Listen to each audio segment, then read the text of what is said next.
Hello guys, welcome to our new video. आज हम बात करेंगे वर्ल्ड कप के मैच नंबर 44 के ड्रीम 11 प्रिडिक्शन की, जो कि खेला जाएगा ऑस्ट्रेलिया वर्सेस बांग्लादेश के बीच में sir Vivian Richard stadium, north sound, Antigua में।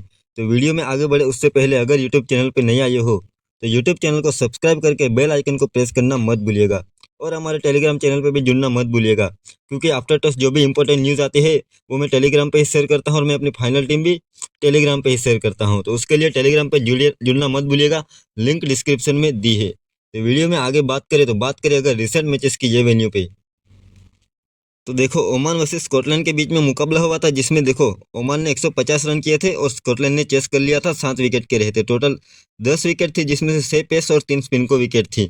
12 जून को मैच हुआ था। नामीबिया 72 मतलब 72 रन पे ही ऑल आउट हो गई थी, और ऑस्ट्रेलिया ने इजीली चेस कर लिया था 60 ओवर में ही। टोटल 7 विकेट थी, जिसमें से 7 पेस और 4 स्पिन को विकेट गई थी। ओमान 47 पे ऑल आउट हो गई, और इंग्लैंड ने इजीली चेस कर लिया चौथे ओवर में ही। टोटल 12 में से 8 पेस और 4 स्पिन को विकेट गई थी। तो यार यहाँ पे देखो स्पिन पेस को इक्वल ही मान के चले, क्योंकि देखो 7 विकेट पेस को गई है तो 4 स्पिन को भी गई है, और यहाँ पे 8 गई है तो 4 स्पिन को भी विकेट गई है। तो स्पिनर्स के मुकाबले अपने पेसर्स ज़्यादा ओवर्स करते हैं, तो फिर विकेट भी ज़्यादा निकालने के चांस बन ही जाते हैं।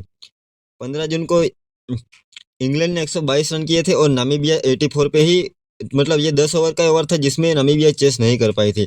टोटल 8 विकेट थे, जिसमें से 5 पेस, 1 स्पिन और 1 रन आउट हुआ था। अभी रिसेंटली मैच हुआ था, कल ही मैच हुआ था 19 जून को, जिसमें देखो साउथ अफ्रीका ने 194 रन किए थे और यूएसए 177 कर पाई थी, चेस नहीं कर पाई थी।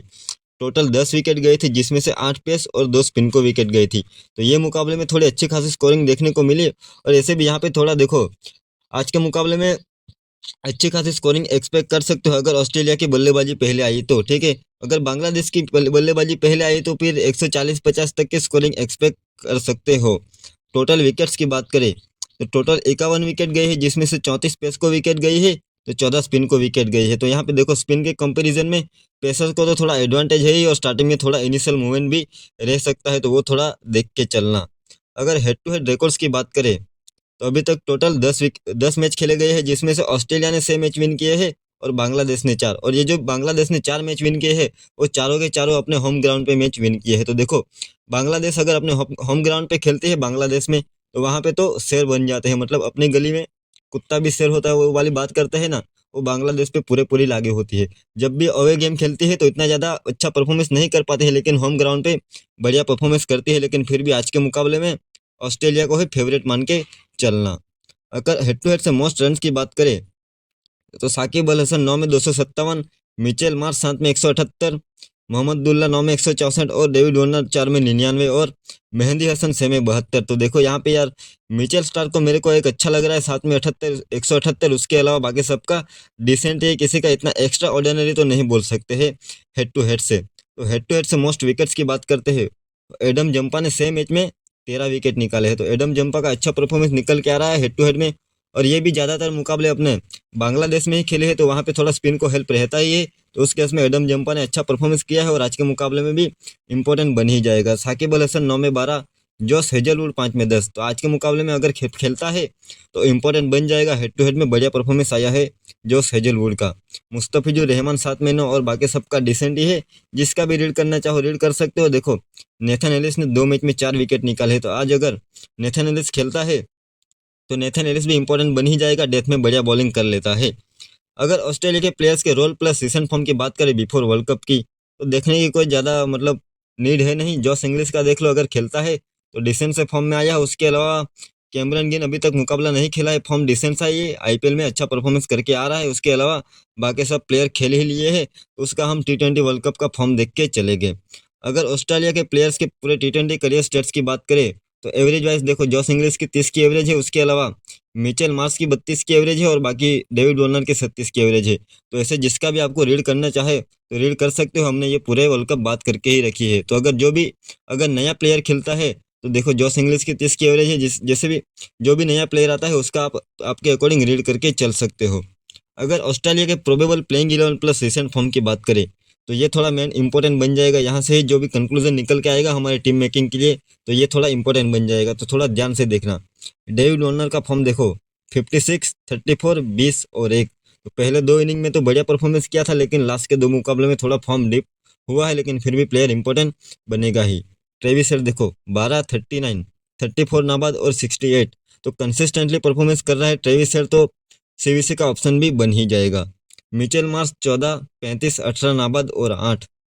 मिचेल मार्श का या डिसेंट ही, इतना कुछ खराब नहीं है और अच्छा भी नहीं बोल सकते, लेकिन फिर भी बांग्लादेश के सामने हेड टू हेड में अच्छी खासी स्कोरिंग कर रखी है, तो इम्पोर्टेंट बन जाएगा। ग्लेन मैक्सवेल 0, 28+0 और 11+1, और आज के मुकाबले में बॉलिंग से भी इम्पोर्टेंट बन जाएगा, क्योंकि देखो अपने बांग्लादेश की टीम में आपको दो तीन तीन लेफ्टी तो मिल ही जाएंगे, शायद वो तंजीद हसन हो गया, साकिब अल हसन और नजमुल हसन संतो, तो ये 3 तो मेरे ध्यान में आ रही है, और उसके अलावा अगर कोई और भी खेलता है तो ग्लेन मैक्सवेल के आज अच्छे खासे ओवर आ सकते हैं। मार्कस स्टोइनिस देखो 67 नाबाद प्लस 2 विकेट, 30+1 विकेट, 2 विकेट और 59 रन। तो देखो मार्कस स्टोइनिस ने हर मैच में परफॉर्मेंस किया है, बॉल से या तो फिर बैट से, दोनों से, ठीक है। तो मार्कस स्टोइनिस तो सीवीसी ऑप्शन बन ही जाएगा, और स्मॉल लीग में सुनने की भूल कभी भी मत करना मार्कस स्टोइनिस को, क्योंकि फॉर्म बढ़िया चल रहा है। टीम डेविड की बात करें तो 9, 11 और 24 नाबाद, तो टीम डेविड को अभी तक इतना मौका मिला नहीं है। मैथ्यू वेड का भी वही है यार, देखो 2 पारी आई है, दोनों में नॉट आउट गया है, लेकिन मौका इतना ज़्यादा नहीं मिला है, और आज के मुकाबले में भी बांग्लादेश के सामने इतने ज़्यादा गेंद खेलने को नहीं मिलेगी, तो मैथ्यू वेड को भी आप इजीली ड्रॉप कर सकते हो। स्पेशली बैटिंग सेकंड में तो ड्रॉप कर ही देना है, अगर बैटिंग फर्स्ट आती है तो ऐसे अगर जीएल में ज़्यादा कॉम्बिनेशन बना रहे तो उसमें एज ए प्लेयर एक आधी कॉम्बिनेशन में ट्राई कर लेना, लेकिन ज़्यादातर टीम में ड्रॉप ही करके चलना, लेकिन फिर भी विकेट कीपिंग से भी पॉइंट दे सकता है, तो वो थोड़ा जेल में यूज़ कर लेना। स्मॉल लीग के लिए तो आपको वो लिटन दास ही सेफ मिल जाएगा। नेथन एलिस देखो 2 विकेट, 2 विकेट और 1 विकेट, तो 3 मुकाबले खेला है, तीनों में विकेट निकाल के गया है। मिचेल स्टार्क की बात करें तो 2 विकेट और लास्ट 2 मुकाबलों में विकेटलेस गया है, लेकिन देखो जब भी इंपॉर्टेंट मुकाबले आएंगे तो मिचेल स्टार्क परफॉर्मेंस करके ही जाएगा। एस्टन अगर लास्ट मैच खेला था 1 विकेट थी। एडम जेम्पा ने कंसिस्टेंटली परफॉर्मेंस किया है, 2 विकेट, 2 विकेट, 4 और 1 विकेट, तो देखो 4 मुकाबलों में 9 विकेट निकाले है, तो बहुत ही बढ़िया परफॉर्मेंस आया है, और हेड टू हेड में भी बढ़िया परफॉर्मेंस आया है। तो जीएल के लिए कप्तानी का ऑप्शन एक तो मिल ही जाएगा एडम जम्पा, और उसको जीएल में ही यूज़ करना, स्मॉल लीग में ज़्यादा रिस्क मत लेना, ठीक है। बेंच से देखो जोश हेजलवुड 0-1-2, पैट कमिंस 2-1, तो यार दोनों में से कोई ना कोई एक तो आज के मुकाबले में खेलना ही चाहिए। अगर ऑस्ट्रेलिया की टीम चाहे तो अभी किसके प्लेस में खिलाते हैं वो तो आफ्टर टॉस ही हमको पता चलेगा। ऑस्ट्रेलिया के लास्ट मैच के बॉलर्स की बात करें तो एस्टन अगर ने 4 ओवर में 1 विकेट निकाली थी। मिचेल स्टार्क 4 में 0 और 1900 ओवर भी किया, तो डेथ में बॉलिंग मिचेल स्टार्क करेगा, और नेथन एलिस के 4 ओवर में 1 विकेट है, और देखो डेथ में 2 ओवर किए हैं, 17वां और 20वां ओवर किया था।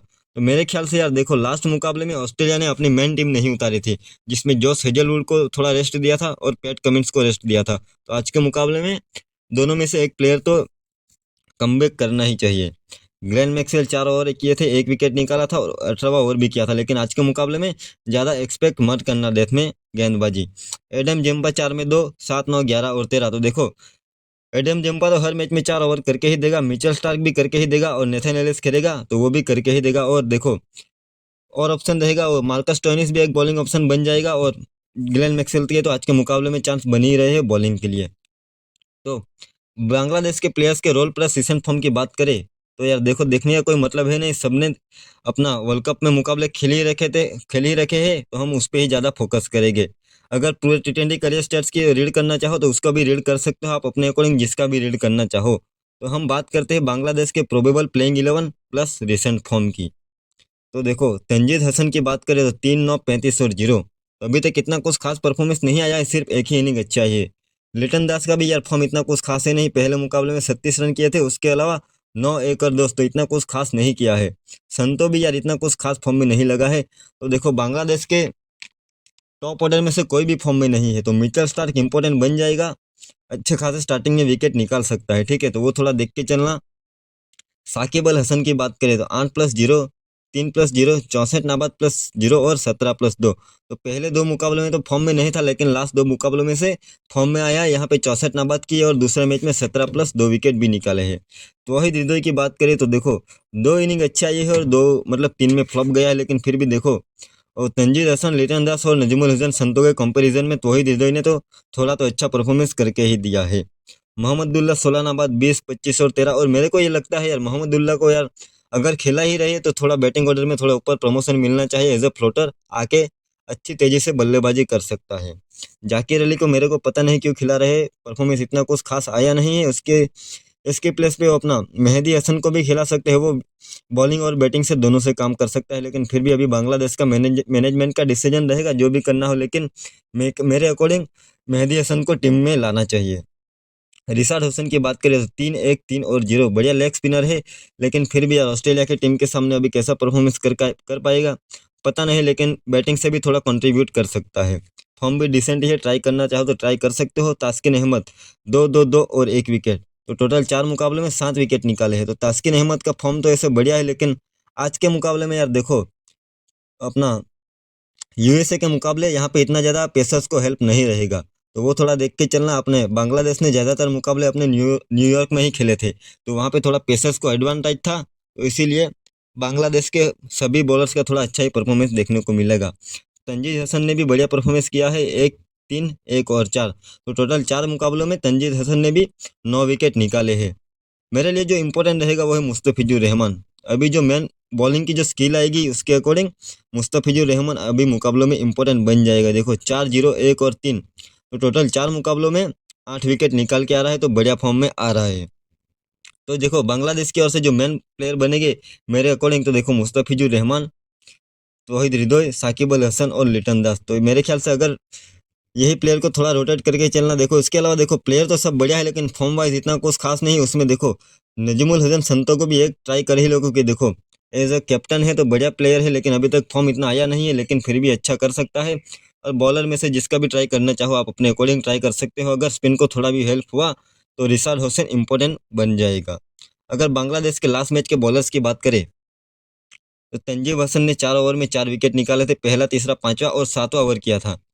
तो देखो तंजीब हसन पावर प्ले में बढ़िया बल्ले गेंदबाजी करता है, स्विंग के लिए जाना जाता है। तो अगर आज के मुकाबले में स्विंग देखने को मिलता है तो तंजीब हसन इंपॉर्टेंट बन जाएगा। वो आफ्टर टॉस हम कंडीशन देख के उसका सिलेक्शन कर लेंगे। तास्किन अहमद 4 में 1 विकेट, मुस्तफिजुर रहमान 4 में 3 विकेट, और देखो 17वां और 19वां ओवर कर रहा है, तो डेथ में भी गेंदबाजी कर रहा है और 2 ओवर कर रहा है। रिशाद होसन 3 में विकेटलेस, साकिब अल हसन 3 ओवर में 2 विकेट, वो भी देखो 20वें ओवर में आके 2 विकेट निकाल लिए थे, वो भी थोड़े लोअर ऑर्डर के बैट्समैन के। लेकिन फिर भी यार प्लेयर इंपॉर्टेंट ही बन जाता है, क्योंकि बॉलिंग और बैटिंग दोनों से काम कर सकता है। तो फिर स्मॉल लीग में तो सेफ ही मान के चलो। मोहम्मदुल्लाह ने लास्ट मैच में 2 ओवर किए थे, लेकिन आज के मुकाबले में मेरे को लगता नहीं मोहम्मदुल्लाह के इतने ओवर बनेंगे। तो देखो प्लेयर बैटल्स की बात करते हैं तो इसमें इतना कुछ खास मिलेगा नहीं।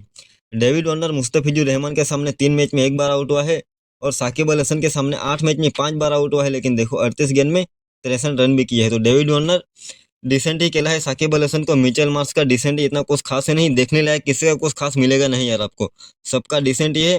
ग्लेन मैक्सवेल साकिब अल हसन को बढ़िया खेला है, 33 गेंद में 46 रन भी किए हैं, 1 बार आउट भी हुआ है। उसके अलावा मार्कस स्टोइनिस देखो मुस्तफिजुर रहमान को बहुत ही बढ़िया खेला है, 3 मैच में 21 गेंद में 43 रन करके 1 बार आउट हुआ है।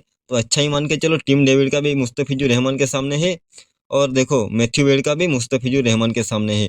तो ये दो बांग्लादेश के जो अभी बॉलर्स है वो इतने ज़्यादा T20 नहीं खेले हैं, स्पेशली ऑस्ट्रेलिया के सामने जो पहले खेले थे वो प्लेयर अभी है नहीं, उसमें से मुस्तफिजुर रहमान है और सिर्फ साकिब अल हसन है। तास्किन अहमद के भी थोड़े मैचअप थे, लेकिन इतना ज़्यादा कुछ देखने लायक नहीं थे, सिर्फ 2-3 गेंदे की थी, उसमें तो कुछ देखने के लायक कुछ मिला नहीं था। तो अगर ऑस्ट्रेलिया बांग्लादेश के बैटर्स की बात करें ऑस्ट्रेलिया के बॉलर्स के सामने, तो लिटन दास मिचेल स्टार्क के सामने 1 गेंद खेला, उसी पे आउट हो गया। साकिब अल हसन जोश हेजलवुड के सामने 4 मैच में 2 बार आउट हुआ है, तो ये थोड़ा मैचअप इंटरेस्टिंग रहेगा। और एडम जेम्पा के सामने 5 मैच में 3 बार आउट हुआ है, तो जोश हेजलवुड और एडम जेम्पा ने साकिब अल हसन को थोड़ा तंग किया है। मोहम्मदुल्लाह की बात करें तो स्टार्क के सामने 1 बार आउट हुआ है, हेजलवुड के सामने 1 बार आउट हुआ है, और एडम जंपा को बढ़िया खेला है। देखो 7 मैच में 44 गेंद खेल के 53 रन करके 1 ही बार आउट हुआ है। तो ये मैचअप हमारे होते आगे चलते हैं टीम बनाने के लिए। तो देखो अभी के लिए जो हमने टीम क्रिएट की है उसमें विकेट कीपिंग सेक्शन से लिटन दास को लिया है, लेकिन अगर ऑस्ट्रेलिया की टीम बल्लेबाजी फर्स्ट करती है तो मैथ्यू वेड को भी ट्राई कर सकते हो, लेकिन फिर भी वो रिस्की ही हो जाएगा क्योंकि बैटिंग ऑर्डर बहुत ही नीचे है। बैटिंग सेक्शन से देखो ट्रेविस हेड को लिया है, डेविड वार्नर को लिया है, मिचेल मार्श को लिया है। स्मॉल लीग के लिए तो ये तीनों सेफ ही बन जाएंगे। उसके अलावा तौहीद हृदय एक ऑप्शन है, उसको भी ट्राई करना चाहो तो ट्राई कर सकते हो, लेकिन मेरी टीम में अभी के लिए जगह नहीं बन पा रही है, स्पेशली स्मॉल लीग की टीम में। ऑलराउंडर सेक्शन से देखो, साकिब अल हसन है, क्योंकि बैटिंग बॉलिंग दोनों से कंट्रीब्यूट कर सकता है, तो स्मॉल लीग में थोड़ा सेफ ही बन जाएगा। ऑलराउंडर से मार्कस स्टोइनिस का फॉर्म बढ़िया चल रहा है, बैटिंग और बॉलिंग दोनों से काम कर सकता है, तो मार्कस स्टोइनिस को भी मैं लेके चलूंगा। ग्लेन मैक्सवेल को भी मैं लेके चलूंगा, क्योंकि देखो बैटिंग में भी 4 नंबर पे आ रहा है, मेरे ख्याल से थोड़ा 4 नंबर पे आ रहा है। और देखो आज के मुकाबले में बांग्लादेश की टीम में 2 से 3 लेफ्टी मिल जाएंगे, तो वहां पे ऑफ स्पिनर का काम बनेगा, तो ग्लेन मैक्सवेल के ओवर भी आ सकते हैं, तो इसीलिए मैंने ग्लेन मैक्सवेल को लिया है। बॉलिंग सेक्शन से देखो, एडम जंपा तो मेरे लिए इंपॉर्टेंट बन ही जाएगा, क्योंकि हेड टू हेड में बढ़िया परफॉर्मेंस है और है रिसेंट फॉर्म भी बढ़िया चल रहा है। मिचेल स्टार्क भी इंपॉर्टेंट बन जाएगा, क्योंकि बांग्लादेश जैसी टीम के सामने अच्छा परफॉर्मेंस कर सकता है। मुस्तफिजुर रहमान भी यार इंपॉर्टेंट बन ही जाएगा, क्योंकि देखो ये अपने ये वेन्यू पे, वेस्ट इंडीज के वेन्यू पे थोड़ा मुस्तफिजुर रहमान जैसे प्लेयर के इंपॉर्टेंट बढ़ जाती है। तो बॉलिंग फर्स्ट में तो मुस्तफिजुर मस्ट हैवी रहेगा। बॉलिंग सेकंड में ड्रॉप करके कोई और बैट्समैन को लेना चाहते हो, अपने ऑस्ट्रेलिया के कोई और बैटर को लेना चाहते हो, या तो फिर कोई बॉलर को भी लेना चाहते हो, तो मुस्तफिजुर रहमान को ड्रॉप कर सकते हो, लेकिन मेरे लिए मस्ट हैवी रहना चाहिए। मुस्तफिजुर रहमान को मैं लेके ही चलूंगा। उसके अलावा देखो जोश हेजलवुड अगर खेलता है तो मस्ट हैवी रहेगा, क्योंकि हेड टू हेड में बढ़िया परफॉर्मेंस आया था, और बांग्लादेश की टीम ऐसे भी ऐसे बॉलर्स के सामने थोड़ा स्ट्रगल कर ही सकते हैं जिसके पास एक्स्ट्रा बाउंस हो। तो जोश हेजलवुड इंपॉर्टेंट बन ही जाएगा। अगर नहीं खेलता है और नेथन एलिस खेलता है, तो नेथन एलिस को भी लेके चल सकते हैं। तो अभी के लिए यही टीम हमारी रहेगी, जिसमें देखो सीवीसी की बात करें तो कप्तानी अभी के लिए मार्कस स्टोइनिस को देकर वाइस कप्तानी मैक्सवेल को दी है, तो ये सीवीसी थोड़ा रिवर्स भी करके चल सकते हैं। उसके अलावा देखो ट्रेविस हेड ऑप्शन है, डेविड वार्नर ऑप्शन है, या फिर कोई भी बॉलर को भी ट्राई कर सकते हो, ठीक है। लेकिन अगर सेफ जाना चाहो तो मार्कस स्टोइनिस और ग्लेन मैक्सवेल ही है, और थोड़ा रिस्क लेना चाहो तो थोड़ा ज़्यादा रिस्क लेना चाहते हो तो फिर अपना सीवीसी इसको रिवर्स कर देना, ठीक है। तो वीडियो अगर अच्छा लगा तो वीडियो को लाइक करके, शेयर करके, सब्सक्राइब करके बेल आइकन को प्रेस करना मत भूलिएगा, और हमारे टेलीग्राम चैनल पे भी जुड़ना मत भूलिएगा। तो thank you for watching video, मिलते हैं अगले